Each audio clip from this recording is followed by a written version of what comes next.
of all, I think, let me say that it's a combination of the two, and probably many more other related issues. We're here in this country when the NDC, then in opposition, blamed the Kufuor administration for not doing much in bringing down the drug menace. But what we find today, this very company had no track record at the time government awarded this contract. The person involved, the MD who has now been arrested in the US, if you do a thorough check of his background, you wouldn't hear anything positive. Yet, government officials were there, particularly national security. And I've been saying that if it were to be other jurisdictions, national security coordinator would have resigned by now. NACOP, I listened to a statement by NACOP that it was their collaboration. What collaboration? They want to do PR with this. The American authorities arrested the man and they wanted to cover it up. And when they realized it was becoming embarrassing to them, they decided to, in any case, if indeed NACOP was part of the surveillance, they should have then abrogated the contract of this company, because the man involved, his officials were walking on the tarmac, escorting people here and there. So what are we taking this country serious at all?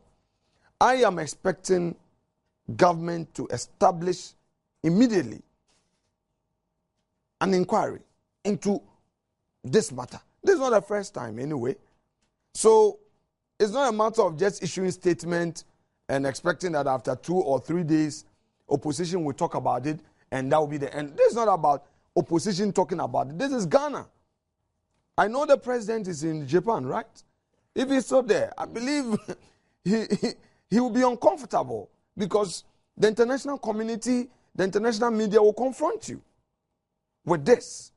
And if you have a company that is managing our airports, involved in this, and government will play on words that, we've suspended. What have you, you've suspended them on what grounds? You should be clear. You've suspended them. We know that their vehicles are being quickly, they are being sprayed, they're rebranding, and why all these things? So, it serves them right. If you set a very bad trap for your neighbor, your own right hand is caught in that. NDC attacked MPP, gave us names. Today, the only effort, may the soul of President Mills rest in perfect peace, the only effort made by the government was the body search, that, that cosmetic effort. Apart from that, nothing more has been done. And I believe that if national security is able to track people, is able to even effect the arrest of is it Omariwa for on mere suspicion, then they should have done better by way of investigating, knowing the background of this man and his company before entrusting him with the security of our airport. And it's very unfortunate. Combination of incompetence, and it appears that government, some officials, really had some sort of relationship. I was just about to ask you a question as a result of that. A lot of allegations have been made that the president is a personal friend to this man, among others, and that he's an NDC financier, among others. The question to be put is that, is national security really up for it when it comes to these matters? National security is not... there are many issues that confront that. Let me just deal with two. One, the premix problem our official folks are facing. It's been going on, it's been going on, it's been going on. You always ask, what is national security doing in this? You have this PPP. Suddenly this youth in employment and certain entrepreneurs are taking advantage to milk this country under the guise of public-private partnership. Journalists go the extra mile to investigate, come out with stories. You ask yourself, what is the role of national security? These are serious issues. Recently, we heard of a company being prepaid for services that is, you award a contract for somebody to train some youth in ICT in 2013. You pay him full money in 2012. The same company is engaged in another project. The company is paid without officials of the company even knowing that they have been paid. The same company gets a loan, interest-free loan from government for 5 years, 2 years moratorium, 7 years. And there are no, measures in the, no clauses in the contract to ask it to a bank. If I go for a loan from a bank and I default, no matter what, even sometimes the loans we take from the banks, okay, there are some conditions that force majeure, the principle of force majeure, is not even considered that, there could be an act of God. If you go, I will use my example. I go and take a loan for trucks. A bank finances trucks for me, and I'm using it in the mines. And something happens, heavy rains. They tell you interest is running. They don't care. You have no excuse. You pay. Ghanaians work. They prepare certificates. They go to the ministries. They are not paid. Yet somebody is getting cheap money, and national security does not see it. Okay? Premix, national security does not see it. Yet, and the same thing. And I'm not so sure whether indeed Colonel Bevrolate said that they did not conduct any investigation at all about the background of. That's what he has said so far. He's on record of this company. It's very sad, very disappointing. Okay, that we hear these things from officialdom. I do not know when next this government will take this country serious. That's a very serious issue that Honorable Alexa Fenyo-Markin has raised. But let's go to Mr. Adomako Bevi. I know that you have a lot of history and facts when it comes to some of these matters. The question I want to ask you is that the NDC government tagged the NPP government as a cocaine government. They went ahead to say that we're doing a lot that was unfair. With all of these recent revelations coming to light, bearing in mind the fact that may God rest his soul, John Evans Atta-Mills, actually said that some presidential staffers are engaged in illicit drugs. What do you make of all of that? All right. Let me see this opportunity to greet our respectable listeners this evening. And I want to state that, viewers rather, but for the love I have for the country and also having the intent of serving the country even at the point of death, I don't think I'll have even made it to this place. I'm not feeling well. It's obvious. But I think we need to come and then put the right thing out there for the posterity to also know what is really going out there. To begin with, one political philosopher, he rightly said that the study of history is the beginning of political wisdom. And for that matter, if you don't know the history of your country, the political history of our country, we are always going to commit the same political blunder. And for that matter, it's time you went back to it. Actually, I believe the fact that we should have even moved forward to have even left the past behind. But the sort of people that we are dealing with said that if you also decide, or if you decide or agree that we are leaving the past behind, they are always going to assume the past and then trace facts. That is why there is the need.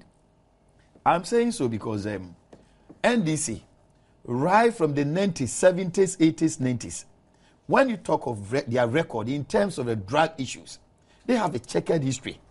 You understand it? Yeah, and in terms of comparison, theirs is peerless. The worst of. Yet, when we got to the 2008 election, the same people had the guts, the effrontery, to attack us. And that has been their modus operandi. Why am I saying so?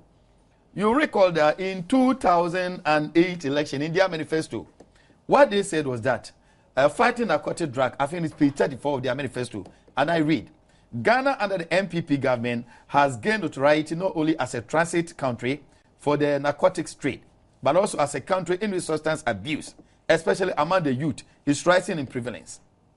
When I read that content, I was shocked.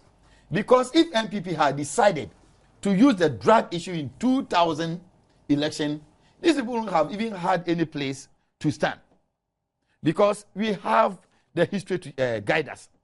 I begin with, in 1995, the then Deputy Minister for Interior, may he rest in peace, Mr. K. Bonfo, he was the Deputy Minister for Interior.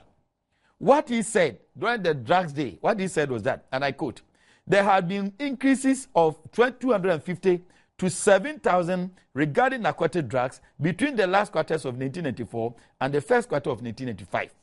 There was a 250 increase in heroin. Cocaine had the biggest jump at 7,000 increase. It wasn't an MPP minister who said that. It was the NDC minister, deputy minister for interior. Then again, listen, Professor Patrick Addy, who was a deputy minister to E.T. Mensah when Professor Menace was the vice president, and Jerry John Rawlings, who is always out there pontificating, showing that kind of sanctimonious behavior. What this man said was that, and I quote, Ghana has become number one among countries in narcotic drug trafficking. And I quote, the Ghanaian Chronicle, 30th November 1999. Again, U.S. 1999 government report. What they said was that Ghana is increasingly becoming a transit point for illegal drugs, particularly cocaine and heroin from South America. All these things happened under NDC's administration. But because we kept our mouth shut, they still had the effrontery to say that we were rather the victims. Let me also quote this, Daily Graphic, 30th, 1999. And the story was captured by Abed K. Salia. What he said was that nearly 300 drug cases sent to the courts in the past 5 years came to naught as the principal suspect either jumped bail or were set free for non-prosecution. All these things happened. And what was even worse was that Bene, is it Francis Bene, who was an international, George Bene, he was an international diplomat working in Switzerland. He was arrested. And the sources have it that they even opened an account where they were depositing money to finance NDC. All these things happened. You see, in 1999, when we were living, the NDC minister, Professor Patrick Addy, said that Ghana had become number one in drug trafficking in West Africa. And the U.S. report also ascertained or confirmed that. But then let us also look at the legacy we left. When we were living in 2008, September, the European Union report, it was captured on Ghanaian Times, front page. Yes. Can you remember the date of that Yes, report? that is 20th September, 2008. What they said was that drug barons now scared of Ghana. And they didn't say that in isolation. They said that based on the effort and the structures you had put in place, we realized we collaborated with the British. So we came out with Operation Westbridge. Yeah.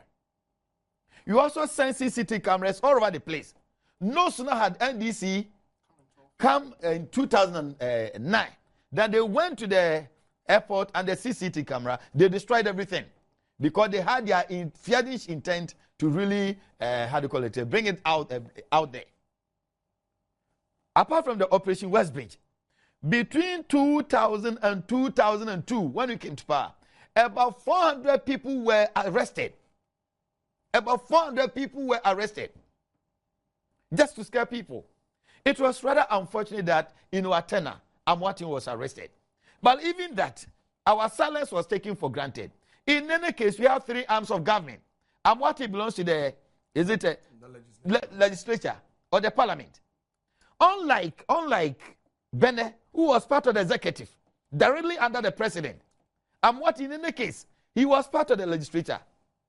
Yet these people started making noise. And it's so interesting that this man, is it David Anine or whatever, the former Speaker of Parliament, Justice Anine, one of his sons was arrested in UK and was incarcerated over there. I understand even the mother also was part of it. But they used diplomatic community to bring the person home. Likewise, Francis Bennett, Rawlings, the latter-day saint of our latter-day saint. He also covered Francis Bennett with the diplomatic community. We know that the relationship between George Bush and President Kufuor, he could have also said, oh, my brother, help me. But he said, no, let us go biblical. Let us be religious. You understand it? So we are not going to compromise. We are not going to cover the person with anything. Let him sell. That foundation has been adequately laid. Now let's consider. And then when we came in, when these people came back in 2009, because all along they were saying the new NDC, Now, even that, why were they saying the new NDC? So this one, logically, linguistically, they had admitted that the 19 years that they spent were tainted with so many things, including armed robbery, including corruption, including drug trafficking. So they said new NDC. So some of the Ghanaians say, okay, perhaps these people might have changed. So let's give them the second chance. Not knowing this time the situation is even worse. I am pausing here. As the program progresses, I am going to point out between 2009 and 2012, and from today going, 2009 and 2012 and 2013, the situation is even worse. These people were making mockery of us that the cocaine turned conconte also. In their time, what happened? Soda. So it even tells you that even we were even magnanimous that we had conconte to feed people, the poor people. But these people, they are so wicked, they are sadists to the extent that this is what is happening. You recall, Akresi Sapon, when he started making noise, do you know people who shut him down? I started first. Go and read Michael James' book, Death and Pain, Rollins Ghana. I brought a copy of the book, but for time I should have read everything. He himself was arrested, and you expect that you are taking... Hold on. I'm saying that, and I know what I'm talking about. When I said this on Oman FM some time ago, he went there and took the tape. I called the man that, Master, I'll be traveling, but I want to know when you take the matter to court. I'm ever ready. To date, this man, he was called into submission. And later, this man was trying to make noise. And then Kenneth Japan re-echoed what I also said. And today, he's quiet. What did you say? What I'm saying is that, according to Michael Jane, John F. Kennedy, this man was arrested. Akresi Sapon himself was arrested. These days, he's using a car. Ask, I'm pointing this to him. How did he manage to get that vehicle? Okay, as compared to the money that he receives in a month as a stipend. How much does he receive? Okay. So these are very grave issues. We'll come back and we have more. And we have more. Expand. And we are going to give more. Honorable Making, a lot of noise has been made about the fact that the NDC government seemingly is doing quite well. We had the president, the late president, pass through the Kotoka International Airport for a body search. And they have consistently been saying that comparing their record to the record of the MPP, there has been less arrest, which shows that they are doing better in the fight against drugs. Now, with this catch of sowing security CEO, can we therefore say that it was not that they were not arresting people because nothing was happening, but because they had better protection because the security agency itself was a part of it? Well, maybe what NPP in government did, which they see to be a wrong thing, was the transparency in managing the crisis. For instance, this man was arrested somewhere first week in May. And today, we are in the first week, we are entering the second week in May June. 9th, 2003. Right. Government has been absolutely quiet. There is no effort to get a commission of inquiry to inquire into what really happened. So it's up to Ghanaians to put the necessary pressure on government to do that which is right. Else it will be reduced into another propaganda that, oh, we are doing well, MPP did not do well and all that. It's not about in your time, we've had less arrests. The last time, I think, if I got Mr. Akresi Sapon right, when there was this heroin arrest in the UK, he said that he would want to get a full report to Ghanaians. At a point, he said he was contemplating his resignation and all that. What has become of that arrest in the UK? The full report to Ghanaians and all that. I would want to urge government to be very transparent in the way it's, handling this Sohim issue, because it's not just about the worries of opposition; it's about the worries of Ghanaians. Because you see, now it means that when Ghanaians are traveling abroad, the search on Ghanaians, that hardcore approach will be adopted. People would have to go through x-rays and, all that. And it won't be good. You may be even holding a diplomatic passport and, you won't be respected. So government should do everything. I do not expect government functionaries and spokespersons to give any justification. And I heard somebody saying we should congratulate our security chiefs. I was very sad. I was very sad, to say the least, if not too disappointed, that he said, oh, they've done well. The statement that was issued by NACOB and all that, it's all a PR gimmick. So they should stop, playing with it as though it is nothing serious. They should stop the politics of it and deal with it, the issue heads on, because it cannot continue. Okay? What late President Mills did, like I said earlier on, it was a mere cosmetic show. It didn't achieve anything. Today, does President Mahama go through body search? His ministers, other government functionaries, do they? They don't. And we know that people use the VVIP or the VIP, as a route to do what they want to do. So, if Anas, Arimayao Anas, was able to go undercover to do a lot of investigation to bring to bear some corrupt practices of some public officials, and we all praised him to the extent that President Obama acknowledged him in his speech, in his address to Parliament when he came to Ghana in 2009. Then national security, with all the support systems, with all the resources, should be able to go underground and really get to the bottom of this matter and put an end to this once and for all. But for what they are doing, I do not see any seriousness. With all respect, I don't see any seriousness. I don't think we are getting anywhere. I've given several examples of corrupt practices in Ghana today.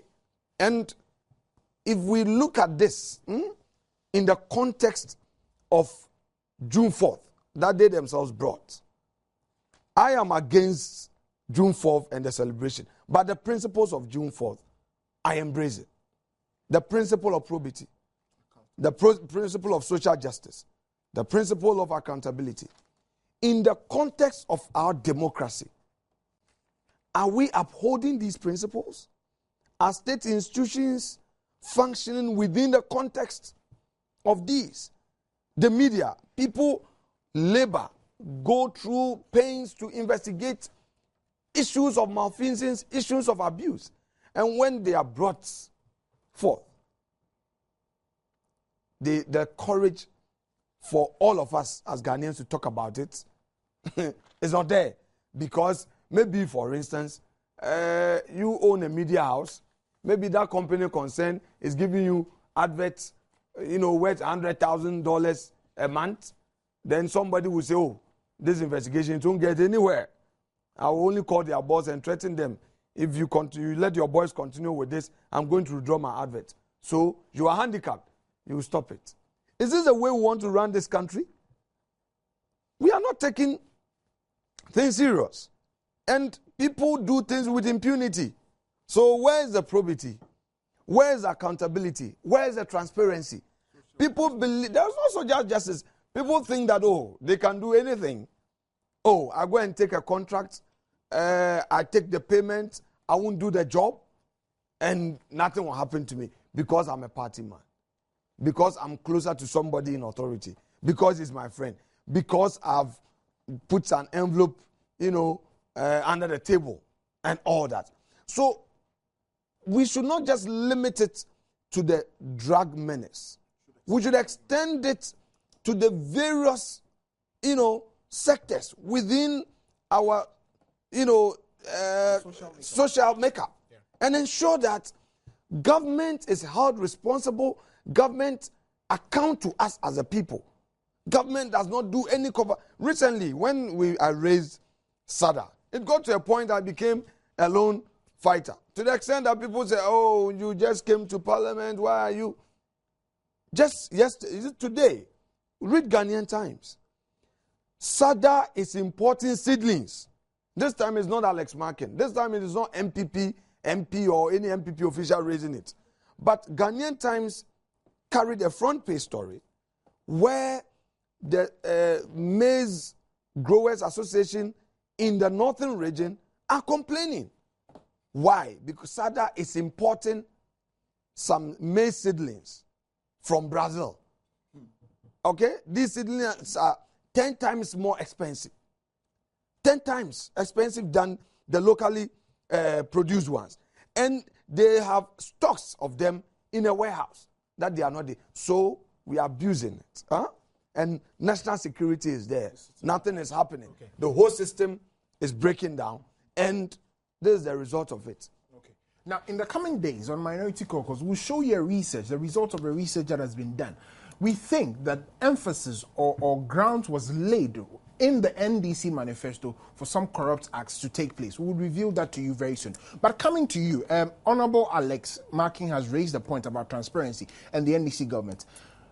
Looking at this entire drug menace and the sowing security and how it has been handled, you think that John Mahama's NDC is doing enough to ensure that things are transparent in the Ghanaian society? I want you to think about this and hold on. We'll get an answer when we come back from this break.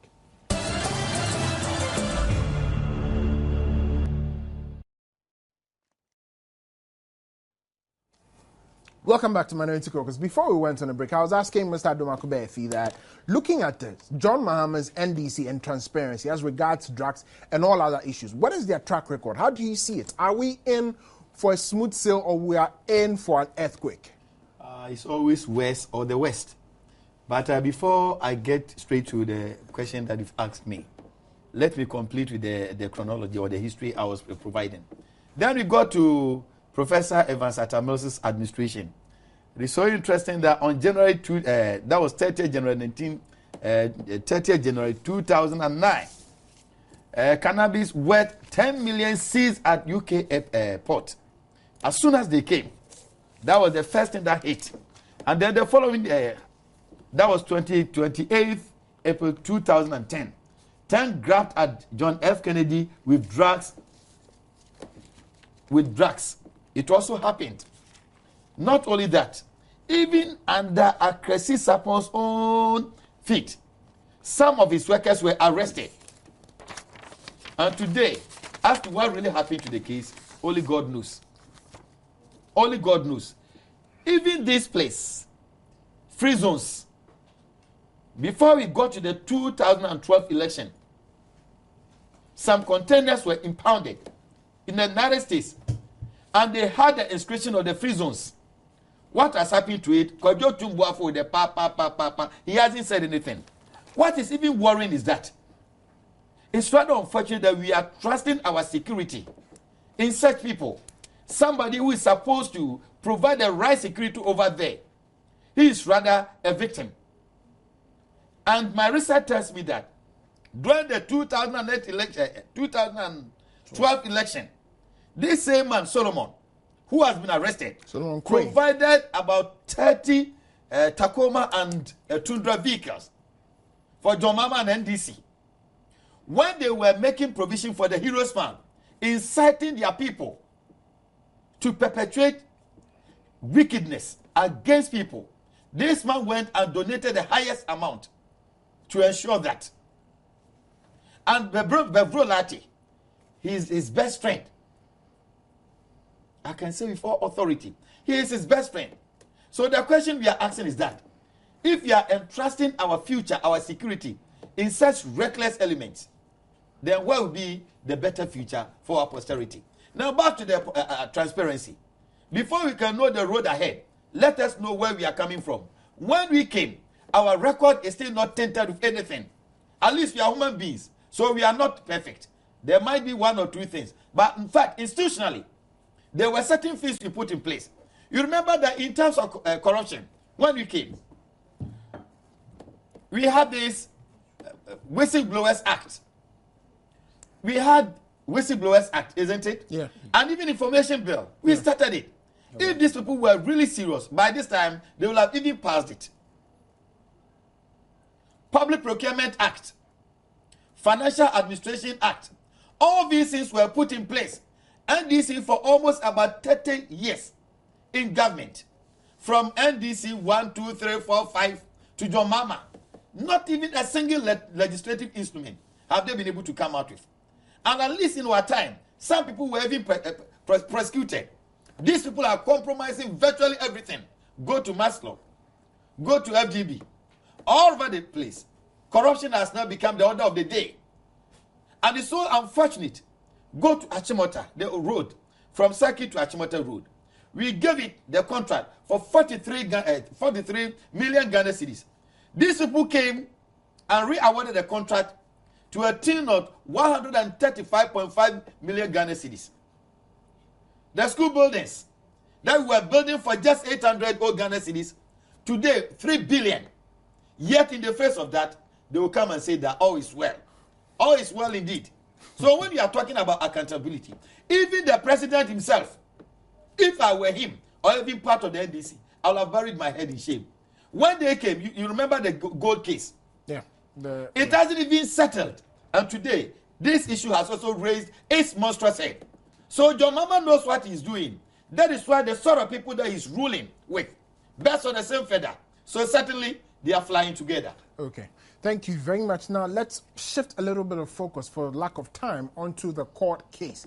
Today, first and third respondents finished with their cross-examination of Dr. Kojo Afarijan. Interestingly, Mr. Chachuchi Kata decided to bring in the issue of Nana Addo Dankwa Akufo-Addo having been roommates with the chairman of the Electoral Commission. But more importantly, Honorable Alex Afenyo-Markin, he said that he is not a registration officer and so cannot tell what goes on at registration centers. How do you find this cross-examination by Lawyer Addison so far?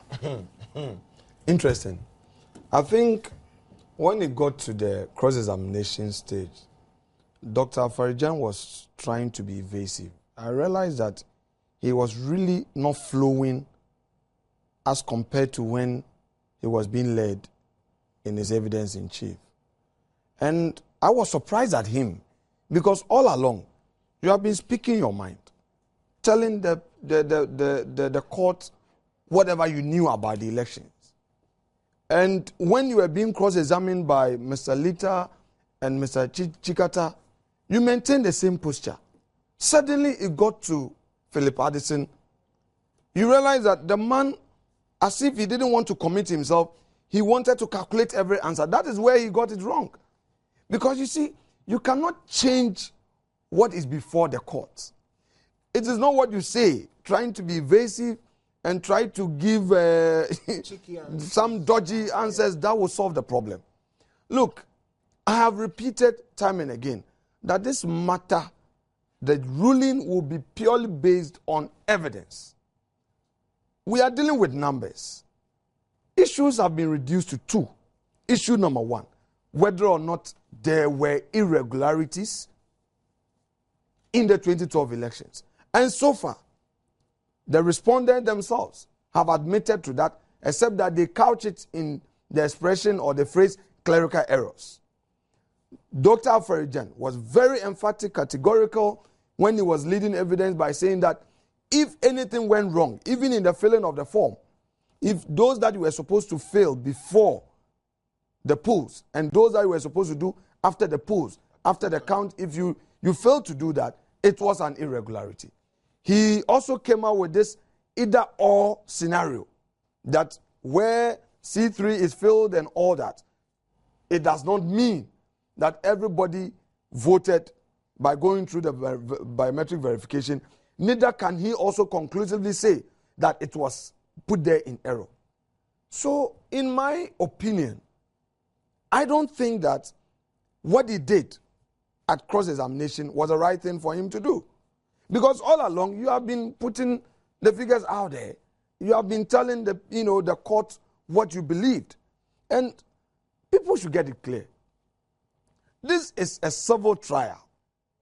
It is not a criminal trial where petitioners, in a criminal trial, you are supposed to prove your case beyond reasonable doubt. In that case, any slightest doubt inures to the benefit of the accused, and you cannot secure conviction. In a civil trial, it is on the preponderance of probability. Balance of probability. Balance. So if we are seeking an annulment of 4 million votes, and we are say unsuccessful in 3 million and we are able to prove even 1 million, the result will not be the same. Nana Addo will be president because majority of the annulments are against the president, the first respondent. Even if we are successful in just 400,000 or let's even say 300,000, the result will not be the same. So me, when I hear of these antics, people trying to do propaganda, I laugh. We have serious issues on the issue of voting without biometric verification. Or we have about 80% where the figures are not the same. You are looking at about 20% where you can say the figures in C1 are the same as what is in. When you do the calculation, it's 7.3% where the figures are the same. Sure. So really, you know, NDC and EC did not take us serious at the initial stages.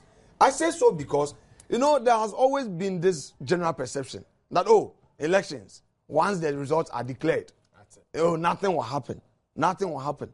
So I was expecting this belated attempt by EC to now put forth its evidence. I was expecting EC to have done that at the interrogatory stage. You have all the BVB machines, okay? What are you doing? The printout. The letter that Jake Obeche-Bilamte wrote to Dr. Afarajan, he sought to get Dr. Afarajan to audit these machines. You said that it will take you more than a year. All of a sudden, you've been able to get a printout. Really? Where are the pin sheets? I listened to Nana Atudazi 3 weeks ago on this so-called selective analysis that they allege we did. And he said that, look, if the petitioners are saying that 11,000 police stations should be looked at, then it is fair for all the 26,002. I don't think it was proper for him to have directed that question to us. He should have directed it to Electoral Commission. Because if Electoral Commission had brought all the 26,000 themselves, yes, they had the original pink sheet, put it out there. And what Dr. Afarajan was trying to tell us today was that, look, in fact, in declaring the results, he didn't even cite one single pink sheet. He answered that. He was trying to be evasive, but Philip Addison pushed him to answer that direct question. That you never saw a single pink sheet before the declaration. So if you are the chief returning officer and you are declaring results based on pink sheets and you only receive faxes and you don't cross-check, how then do you do justice? And there has been this argument that the agent of MPP signed. The agent of MPP signed. If you hold on for me at this moment, I would open the phone lines at this stage and allow you also to join in this discussion. The number, as always, is 030-2211-70124. I'll repeat it as I usually do. 030-2211-70124. But before I come back to Honorable Lex Makin, I want to ask you, Adoma Kubefi, a very direct question. Dr. Kojo Afarajan says that at the time he was declaring the result, he believed that he was declaring results for 26,002. However, he was unaware of the fact that 7 results had actually been excluded. What does that tell you of the credibility of that declaration? It actually exposes him. And today, when they started, I was at Kolebo. I came back late. So I had the opportunity to listen to the whole thing. Unfortunately, I happened to be there at the very time when Addison was interviewing him. Yeah, doing the cross-examination. He was doing the cross-examination. And he was shivering like a leaf in a hamata. And then he was trying to seek help afar. Instead of looking directly to at Addison, he was looking at Tony Lito and Chachuchi Kata, just for them to help him. He was just looking at that. I think one of the judges just prompted him that you should look at them and answer. If you can do me a favor and hold on. I have Adamuda from Adamuda. How are you doing? Fine, thank you, Nana. I'm yet to reply. To my MP and then my friend Aduma Kubefi. Long time. Yeah. We've missed you so much. Let me go to the issues. I'm very happy with this topic you started with, but one of our challenges is that majority of us are illiterate, so they don't get to benefit from what you say about this drug menace. If not, we have a better case and true story to tell. Let me go to Afarijan. I'm always disappointed and sorry. Admuda, unfortunately, yes, because of a lack of time, we would have to catch you at this stage and allow others to also contribute. Thank you very much. Adams, how are you doing? I'm doing well. I'm very great. You have the platform. Okay. Hello? Yeah, Adams, you can speak.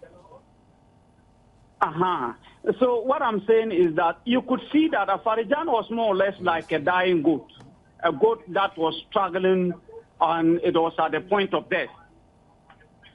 And I can just see that he's helping our case because he's virtually kowtowing to everything that the petitioners are saying. You see, there's always a saying that a child knows how to run but does not know where to hide. If people are tickling themselves and laughing, then they should wait, because this case is very clear, very evidently written on the wall that the petitioners have a case. Thank you very much. I would have to move on for lack of time. I'll move on to Abraham from the Volta region. Abraham, how are you doing? I'm doing well. Can you please turn down the volume on your television set? I beg you. In fact, yeah, I will do that. Let me use this opportunity to congratulate you and thank you very sincerely for the good work you've been doing for the Ghanaian populace. In fact, may I know if lawyers tell certain things at certain times which are not true? You know, when they talk certain times, it looks as if it's not true. Especially, I'm referring to Nana Tudazi. When it comes to this commentary, the way it's running, it looks as if we are not listening to what is happening. In fact, I want you to tell him that we are seeing everything live, so he shouldn't come and be running commentaries that are suitable to himself. In fact, all of us are seeing what is happening over there. In this case, I want you to extend my congratulations to all the MPP lawyers, and in fact, bravo, we are strongly behind them, and we know. Thank you very much. I have Ibrahim from Takwa. Ibrahim, how are you doing? I'm doing good. How are you doing too? It's by the grace of God. Okay, we appreciate whatever that you people are doing. But what is baffling my mind is that, Nana, when at all are you going to tell your supporters the truth, at least for one? Because we're all witnessing what is going on. Ibrahim. We're all witnessing it. So I'm surprised. You are still letting your people hold on to their faith that Ibrahim. very, very soon, Akufo is going to be declared the winner. Ibrahim. Ibrahim. Hello, Ibrahim. Hello, I'm online. What's the truth according to you? Because we are all witnessing what is going on at the Supreme Court. And what is wrong with what we are saying in relation to the Supreme Court? Always twist and turn everything that is going on. You are still letting us keep on to our faith that very, very soon Nana Akufo is going to be declared the winner. Ibrahim, my question to you, Ibrahim, if you listen to me, my question to you is that you are saying we are twisting and turning. What are we twisting? If you can give me just one instance of something we are twisting. You just recently said that President was kowtowing to everything that your lawyers were saying at the Supreme Court, which is never true. Can you tell me anything he did not kowtow to? Ibrahim. Hello. I'm just giving you this time so we can go through this. Can you tell me anything he did not kowtow to? Anything like what? Anyway, unfortunately, you are not being able to tell us the truth. But we stand by everything that we have said here. Robert, welcome. Yes, sir. Good evening. Good evening, Chief. You have the floor. Yeah, this is Roberto Kulate. I'm in Kaswa. Yes, sir. I don't understand what they are saying, because we are looking what is going on in Supreme Court, and what the man is saying, it looks like they want to throw that to our eyes, because they want to ask Mr. Afarijan questions. They don't want to answer the questions, and we are here. Listen to Mr. Afarijan. Mr. Afarijan is the main person to conduct the election, and if sitting the witness box, saying what is going on is not irregularity. And we know that... Robert, I do not have that much time, but I appreciate the fact that your point has been made, and we know that majority of our viewers have managed to get your point. Thank you all very much for the contributions that you have made onto this program. Let me come back to Mr. Adomakobefi. You're making a point before I had to pick my callers. So the credibility issue that you were talking about, from the word go, Afarijan really made us understand it doesn't have the credibility in the sense that even common overvoting, somebody who is touting himself that he has had an experience, for about 21 years, 24 years, just overvoting. He couldn't define it. And then again, why this man, whilst we were expecting that Sule was, because he saw the affidavits, he was supposed to, appear on the dog, but Afarijan, for reasons best known to him, decided to do it. Later, upon my analysis, I realized that the intent of this man was that he wanted to push the blame, and he's doing that because at the end of whatever he says, he said that, the people have been working with, especially the returning officers, are not competent enough. So if you're a leader and then you employ somebody who is not competent, does it mean you should be pardoned for your negligence or for your mistakes? The posterity will judge. But before I conclude, what the NDC, they had a meeting, and what they are saying is that from tonight, wherever they get opportunity, they should repeatedly say that, MPP doesn't have a case. So that as they keep on drumming this into the ears of the Ghanaian populace, the judges also hear that.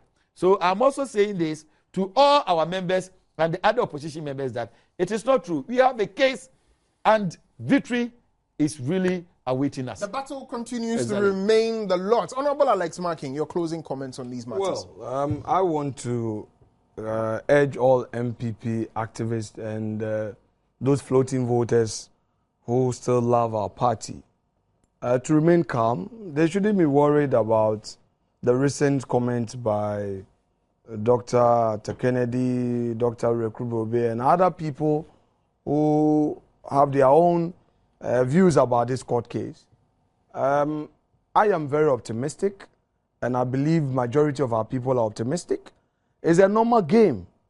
The judges have demonstrated, at least on 2 major rulings, they stopped the respondent from opening the floodgates.